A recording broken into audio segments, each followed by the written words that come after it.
তো আমি একটু দেখি যে প্রথমে আমি হচ্ছে এই বাইরের একটা ক্লিপ ইউজ করতে চাই, কারণ যে কোনো ভিডিওর ক্ষেত্রেই এস্টাবলিশিং শট বলে একটা ব্যাপার থাকে। এটার মানে হচ্ছে আপনি যে ভিডিওটা স্টার্ট করতেছেন, ভিডিওটা কোথায়, ভিডিওটার কনটেক্সট কোথায়, যাতে ওই জিনিসটা মানুষ বুঝে যায়। যেমন আমি যদি এই এই ভিডিওটা দিয়ে দেই, আপনি কিন্তু সাথে সাথে বুঝতে পারতেছেন এটা হচ্ছে 138 ইস্ট নামে কোনো একটা জায়গায়, প্রবাবলি রেস্টুরেন্ট, বাইরের একটা অ্যাটায়ার দেখে যেটা বোঝা যাচ্ছে। So, আমি একটু দেখি কোন পোর্শনটা আমি ইউজ করতে চাই।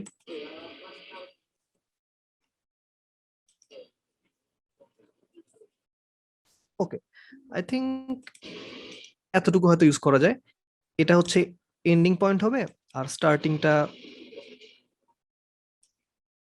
এটা হতে পারে, আমি ধরে নিই। এটাকে এখন আমি ড্র্যাগ ভিডিও অনলি দিয়ে ড্র্যাগ করে আমার ভিডিও লেয়ারের উপর এনে ছেড়ে দিব। এখন একটু দেখি কি হলো।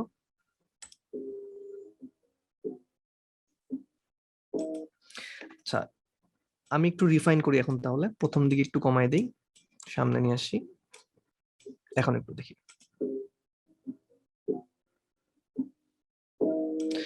আচ্ছা, আমার প্রথম ক্লিপটা বসে গেল। এখন কথা হচ্ছে প্রথম ক্লিপটা আমি কতটুকু ইউজ করব, মানে এটা কি কোনো স্পেসিফিক রুল আছে নাকি মিউজিকের সাথে যদি আমি মিল রাখতে চাই? এটার রুলটা হচ্ছে কি, আপনি যদি মিউজিকটা শুনেন দেখবেন যে স্পেসিফিক কিছু বিট আছে, মানে স্পেসিফিক কিছু বিট পর পর সে হচ্ছে এদের রিপিট হচ্ছে অথবা একটু চেঞ্জ হয়ে যাচ্ছে। যেমন আমি একটু প্লে করি, এই যে এখানে এসে হচ্ছে, আপনার ওয়েভ ফর্মটা দেখলে আসলে আরো ভালো বুঝতে পারবেন। এই যে এখানে যে একটা ওয়েভ ফর্ম পিক করতেছে অলমোস্ট, এ পোর্শনে এসে কিন্তু একটা নতুন বিট স্টার্ট হয়েছে।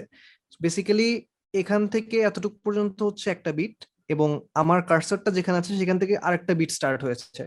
মিউজিকের সময় অবশ্যই আপনি সিন চেঞ্জ আর বিট চেঞ্জ দুটো একসাথে মিলাবেন, তাহলে যেটা হবে মানে ভিডিওটা দেখে ভালো লাগবে, মনে হবে যে ভিডিওটা সিঙ্কের মধ্যে আছে এবং মিউজিকের তালে তালে হচ্ছে ভিডিওটা এডিট করা হয়েছে।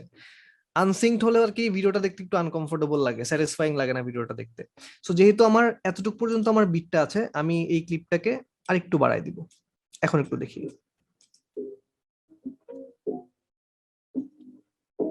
হ্যাঁ, সো এখন আমি যেটা করব, প্রথমে হচ্ছে আমি রেস্টুরেন্টের বাইরে আছি, এখন রেস্টুরেন্টের ভিতরে চলে যাব। সো আমার একটা ক্লিপ সিলেক্ট করি।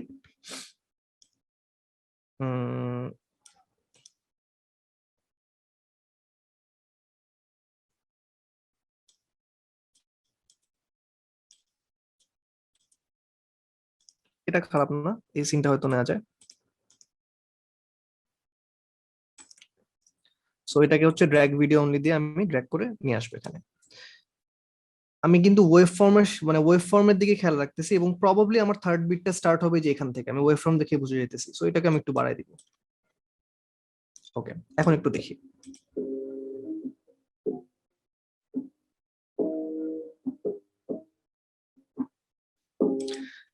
এখন আমি আরেকটা ক্লিপ যদি নিয়ে আসি, সে আমি যদি এই ক্লিপটা ইউজ করতে চাই,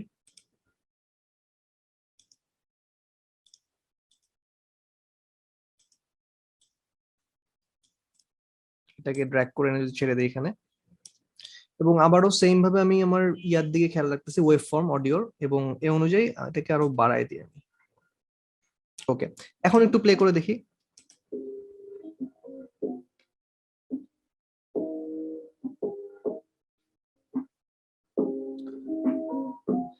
সো দেখছেন আমার কিন্তু প্রত্যেকটা বিটের সাথে সাথে চেঞ্জ হচ্ছে। সো যখনই একটা করে বিট হচ্ছে তখনই কিন্তু সিনটা চেঞ্জ হচ্ছে, এবং এই জন্য কিন্তু এই ব্যাপারগুলো দেখে ভালো লাগে, মানে এবং আপনার অডিয়েন্স কিন্তু হুক থাকবে, কারণ আপনার অডিয়েন্স যখন দেখবে যে মিউজিকের সাথে সাথে চেঞ্জ হচ্ছে, তখন কিন্তু সাবকনসিয়াসলি আর কি ভিডিওটা দেখতে ইচ্ছা করে যে ঠিক আছে নেক্সট বিটে তো আবার চেঞ্জ হবে, নেক্সট বিটে তো আবার চেঞ্জ হবে।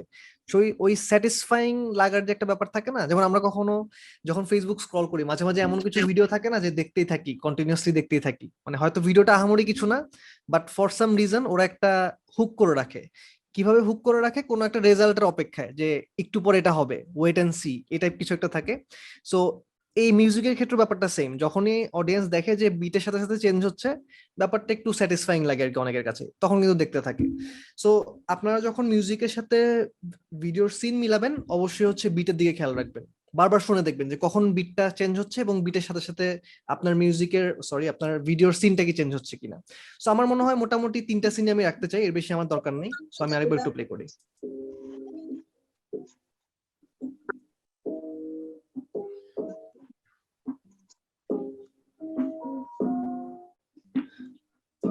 ঠিক আছে, আমি হচ্ছে আর বেশি সিন রাখবো না, আমি এখনই চলে যাবো আমার ইন্টারভিউতে।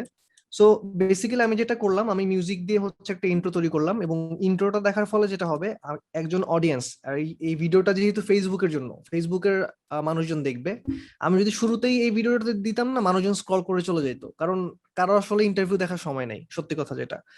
কিন্তু কিসের সময় আছে, ঠিক আছে, একটা সুন্দর রেস্টুরেন্ট দেখার হয়তো সময় আছে, একটা ক্রিয়েটিভ ভিডিও দেখার হয়তো সময় আছে। সো যখনই আমি এটা দিয়ে স্টার্ট করব, সো যেহেতু এটা রেস্টুরেন্ট এবং অনেকেই কিন্তু চিনেন 138 ইস্ট, সো মানুষজন কিন্তু ওয়েট করবে, আচ্ছা দেখি 138 ইস্টের একটা ভিডিও, কখনো তো দেখি নাই, বা কখনো তো, সবসময় তো নাম শুনছি, বাট এখন তাহলে দেখি মেবি একটা রেস্টুরেন্টের ভিডিও। সো এটা আসলো, দেন ভিতরের যে একটা ইন্টারেস্টিং রেড কালারের টেলিফোন বুথ আছে, এটাও আসলো, এটাও একটা ইন্টারেস্টিং এলিমেন্ট। সো এই তিনটা সিনে মোটামুটি কিন্তু যারা এই ধরনের ভিডিওটা দেখার কথা, ওরা কিন্তু অ্যাকচুয়ালি অ্যাটলিস্ট দেখবে। সো ফোর্থ ভিডিওটা আমি ইন্টারভিউতে চলে গেলাম, অ্যাটলিস্ট কিছু অডিয়েন্স কিন্তু আমার অ্যাটলিস্ট এই ইন্ট্রোটার জন্য হলেও দেখবে। ডিরেক্ট ইন্টারভিউ আসলে আসলে আলটিমেটলি সবাই স্ক্রল ডাউন করে চলে যেত।